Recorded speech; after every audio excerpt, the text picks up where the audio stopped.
पाकिस्तान भारत से जंग में उलझकर पछता रहा है।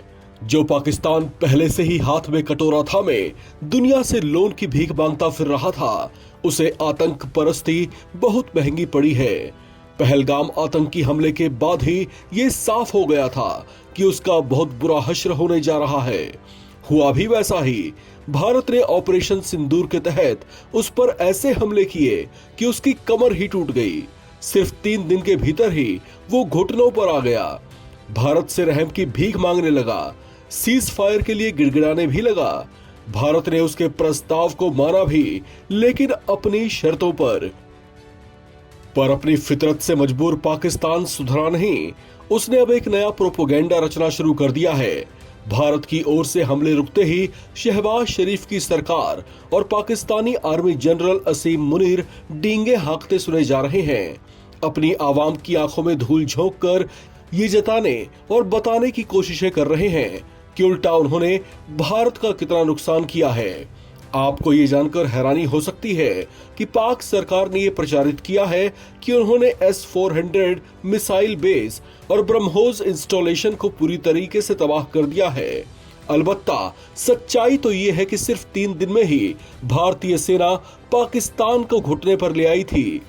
कर्नल सोफिया कुरैशी ने पाकिस्तान की पोल खोलते हुए बताया कि ऑपरेशन सिंदूर के बाद बौखलाए पाकिस्तान ने जम्मू कश्मीर से लेकर पंजाब तक भारत के कई हिस्सों में ड्रोन हमले की कोशिश की थी, जबकि भारत ने उसके 26 अटैक अटेम्प्ट्स को नाकाम कर दिया था। जिसके बाद भारत ने उस पर ऐसी जवाबी कार्रवाई की कि पाकिस्तानी सेना दुम दबाकर भागती नजर आई। पाकिस्तानी सैन्य अधिकारियों की तो सिट्टी पिट्टी गुल थी।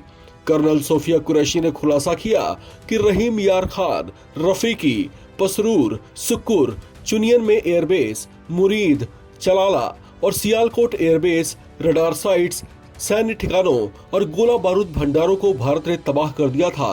कर्नल कुरैशी ने बताया कि पाकिस्तान ने भारत की सीमाओं में रिहायशी इलाकों को निशाना बनाने की कोशिश की, जिसके बाद भारतीय सशस्त्र बलों ने जवाबी कार्रवाई की और पाकिस्तान में तकनीकी प्रतिष्ठानों, कमांड और नियंत्रण केंद्रों, रडार साइट्स और हथियारों के भंडार को निशाना बनाया। जबकि भारत ने पाकिस्तानी सिविलियंस को निशाना बनाकर कोई वार नहीं किया। कर्नल सोफिया ने यह भी बताया कि स्कार्दू, भोली, सरगोधा और जैकोबाबाद में पाकिस्तान के हवाई अड्डों को भारी नुकसान पहुंचा है। पाकिस्तान के एयर डिफेंस सिस्टम और रडार सिस्टम को बेअसर कर दिया गया। उसके हवाई क्षेत्र को अस्थिर बना दिया गया। LOC पर पाकिस्तान के कमांड और कंट्रोल, लॉजिस्टिक इंस्टॉलेशन और मिलिट्री इंफ्रास्ट्रक्चर को भी भारी नुकसान हुआ है। इस तरह के घातक हमलों से पाकिस्तान का डिफेंसिव कैपेसिटी लगभग अपंग सी हो गई थी।